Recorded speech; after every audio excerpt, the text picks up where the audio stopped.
Assalamualaikum warahmatullahi wabarakatuh. Hamdan wa syukranillah, syadu la ilaha illallah, syadu anna Muhammadan abduhu wa rasuluh. Allahumma shalli ala sayyidina Muhammadin wa ala alihi wa sahbihi ajmain amma ba'du. Alhamdulillah teman-teman, hari ini kita akan membahas tentang materi zakat dan pajak dalam Islam. Ini masuk ke bab fikih muamalah yang membahas berbagai hal terkait tentang hubungan antara manusia dengan sesama manusia lainnya. Bicara tentang zakat, karena zakat ini adalah salah satu kewajiban khususnya bagi kita muslim, makanya ketentuan, aturan, syarat, dan lain-lainnya itu sudah ditentukan Allah dan Rasulnya. Nah, pertanyaan besar buat kita sekalian, siapakah yang wajib zakat? Siapakah yang berhak menerima zakat? Itu pun oleh Allah Subhanahu wa taala sudah diatur sedemikian rupa. Seperti yang menerima zakat, kan 8 asnaf itu yang dalam Al-Quran sudah dijelaskan secara rinci, mulai fakir, miskin, mu'alaf, kemudian fisabilillah, ibnu sabil, dan lain-lain, itu yang menerima zakat. Nah, zakat itu tidak sembarangan dikeluarkan oleh seorang muslim.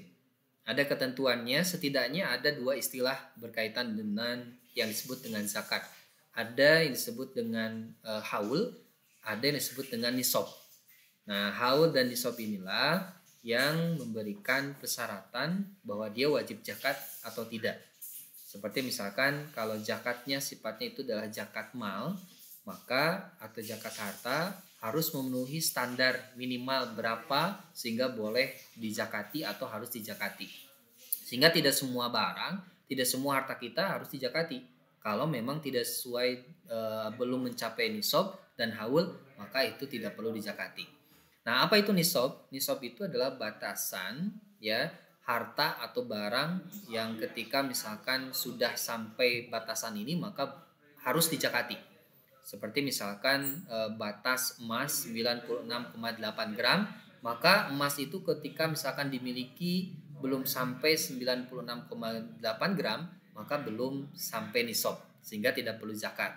Harta pun sama, uang kalau diuangkan misalkan 96,8 gram dikalikan 500.000 misalkan per gramnya, maka segitulah yang wajib dizakati. Maka sebelum sampai ke nisabnya maka tidak perlu zakat. Nah, kalau haul itu sudah cukup 1 tahun. Jadi sudah dimiliki hartanya 1 tahun baru itu wajib dizakati. Kalau misalkan belum sampai 1 tahun maka tidak perlu dizakati. Nah, barang-barang tertentu yang wajib dizakati itu ada zakat peternakan, ada zakat tijarah, kemudian ada zakat yang disebut dengan zakat fitrah. Ya, secara umum kan ada zakat fitrah, ada zakat mal. Fitrah ini ya seperti bulan Ramadan yang itu wajib ya setiap orang membayarkannya mau di awal Ramadan, pertengahan atau di akhir, itu sudah ada ketentuannya. Nah, itu secara singkatnya. Kalau berbicara tentang yang namanya pajak, maka pajak ini sebenarnya tidak ada aturan khusus. Ya, bahkan semenjak zaman Nabi pun secara umum tidak ada. Pajak itu kalau dalam Islam disebut dengan jizyah.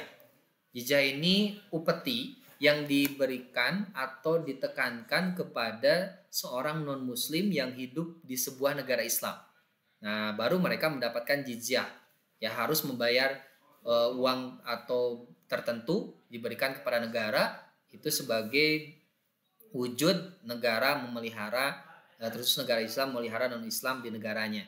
Nah, itu jizyah zaman dulu. Nah, pajak itu pun boleh dipinta kepada rakyatnya ketika memang sebuah negara itu miskin.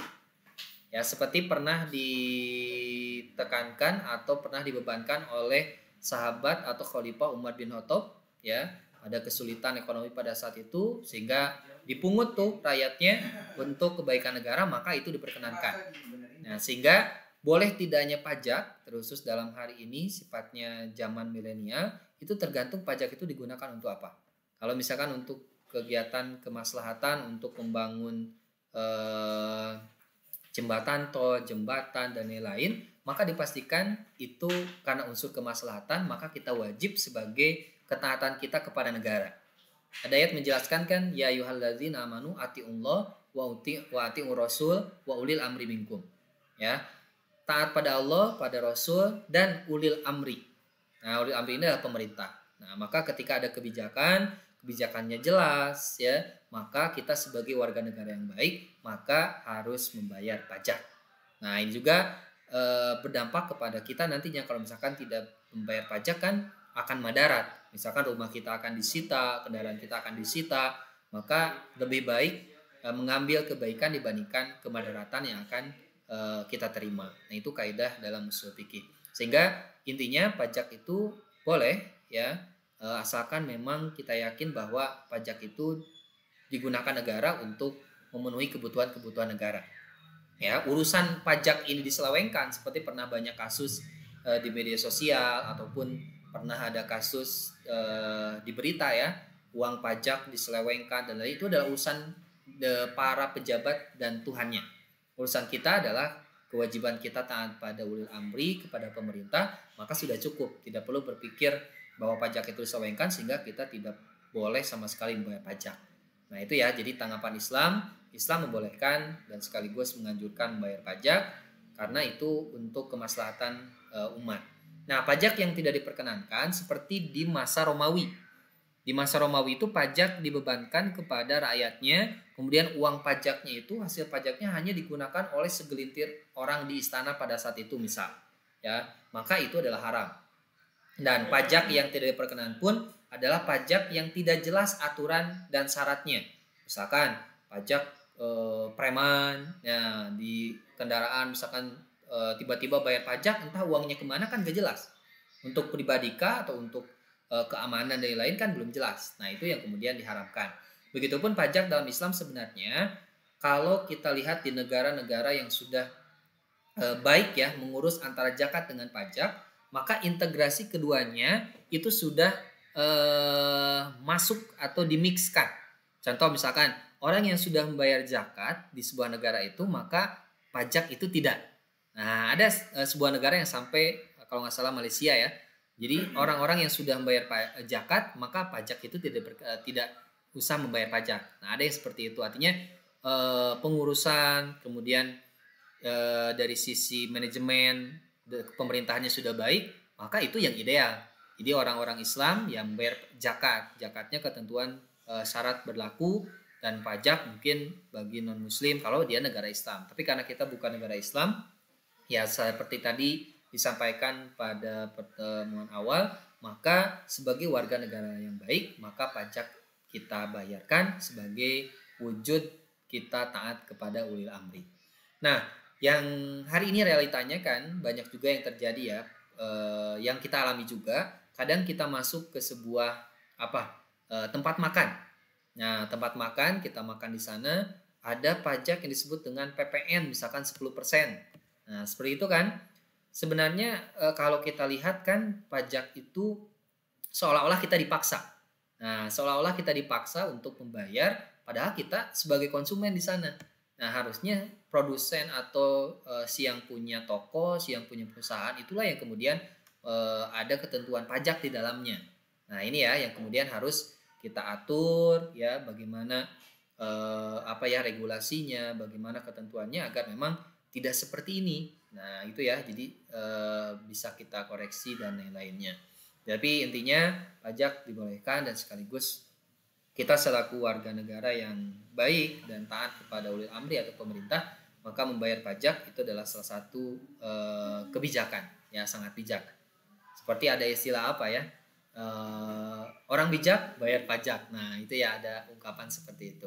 Baik teman-teman, mudah-mudahan bermanfaat. Intinya antara zakat dengan pajak, perbedaannya zakat itu ketentuannya dasarnya itu adalah Al-Quran dan hadis. Sementara pajak bukan Al-Quran dan hadis, tapi ini adalah mutlak ketentuan yang diberikan oleh pemerintah, kebijakan yang dilakukan oleh pemerintah. Zakat pun ketentuannya sudah ditentukan berapa persennya, barang apa saja. Pajak itu secara keseluruhan diatur oleh negara. Ya, tidak diatur oleh agama tapi diatur oleh negara. Besarannya kalau negara itu sudah makmur sebenarnya pajak itu tidak perlu dibebankan kepada rakyatnya. Tapi kalau misalkan negara masih membutuhkan bantuan biaya, maka pajak bisa sebagai solusi, tapi pastikan penyalurannya kemudian bagaimana pembayarannya itu harus sedemikian rupa diatur ya. Saja, terima kasih ya, semoga bermanfaat ya. Jangan lupa like, komen, dan subscribe. Ya, assalamualaikum warahmatullahi wabarakatuh.